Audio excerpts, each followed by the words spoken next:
Alright, well first off I want to apologize for getting this up so late. For whatever reason I could not get the microphone to work on several different computers, so I am borrowing one to make this work. My topic today was competency-based grading.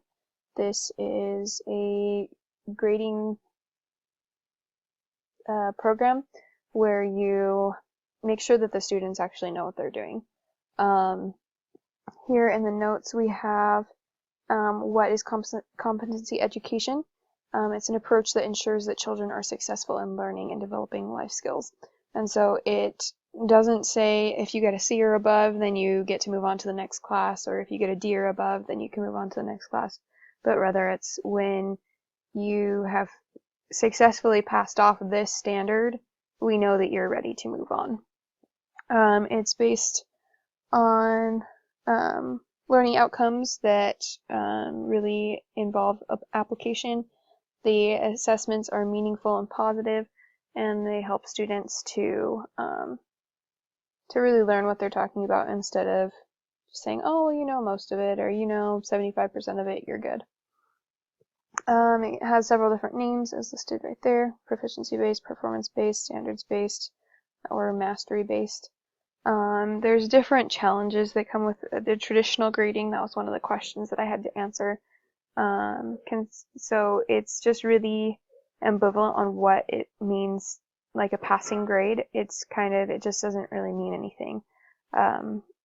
You could pass the course but really not have learned anything. As far as weaknesses go for traditional grading, they're not a reliable indicator of student achievement. Students could be learning a lot and not be performing so well, or they could be learning nothing and doing really well in the class. So it's not really an indicator of students' achievement. One of the things that it listed in the reading was that it could be misleading. Parents may think that their children are ready for college because they're straight A students, but that doesn't mean that they actually are. It creates an environment of competition, and it's very subjective to whoever the teacher is. One teacher may grade you very differently from another teacher on the same assignment. So there's a little bit of history that's not really important. So they were looking to create a grading system that was honest about student standing and fair and open, credible, valid assessments, and useful feedback on how to improve. So with competency-based grading, there's 6 different elements. It is to embrace explicit learning, progression, and standards so that everyone will have a shared vision of what the students will learn, develop a clear understanding of levels of knowledge so that students and teachers can share an understanding of what proficiency means, so everyone's on the same page. It's not like the teacher just knows what it is to get an A. Everybody knows what it means to have proficient knowledge in competency-based grading. There's transparency, so students, parents, and teachers all know what the students' learning progression is. It's a school-wide or district-wide thing, so it's not just one classroom that's doing it this way. It would have to be a transition for the entire school. One of the important things is that you have to offer timely feedback and meaningful reassessment so that students can continue to stay on track. So you have to give back feedback so that students can redo their assignments so that they can show that what they actually are learning based on what they misunderstood before. And it's pretty strong, so yeah.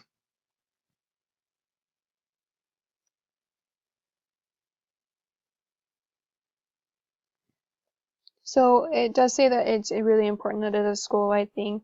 As you can imagine, if you were a teacher and you were trying to do this all by yourself, it wouldn't be very effective because you may be having students that had the traditional grading with A, B, C, D, whatever,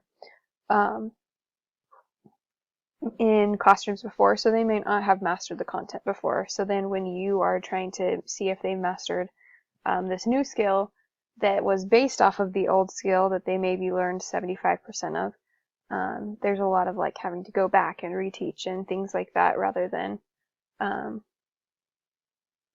just being able to pass them off on the new skill. And so it's important that the school does it overall. One of the examples, since it's already about 5 minutes, one of the examples that I really liked is that it talks about trending and the importance of like looking at the trends. So it gives this example right here about fishing, and if you were to learn to fly fish, sorry, that just changed. If you were to learn to fly fish, you could be taking lessons and you're not really showing that progress, even though you're practicing and you're attempting to make it work. But then all of a sudden, out of nowhere, after you've had several lessons and haven't been able to get it for a long time, all of a sudden you're getting it, and you're able to fish properly.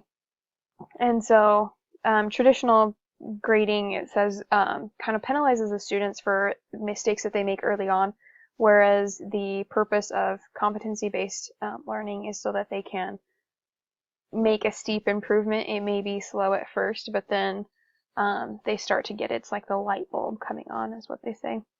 Another thing that I thought would be helpful for you guys to see, so this is within the reading. I should have gotten to this page beforehand, but almost there.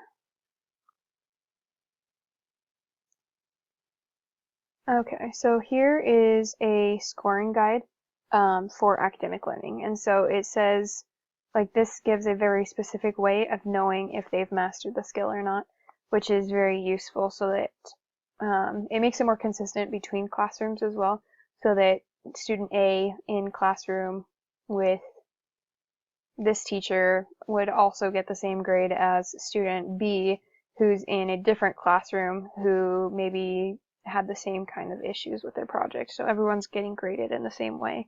And then just another one right here I thought was interesting is that it's based off of lifelong learning as well. And so they have different scale on like how the student is doing in developing those characteristics. So that's kind of the gist of it. The reading, like it says, is 42 pages long. So that's kind of a basic overview of it. If you have any questions, let me know. Thanks.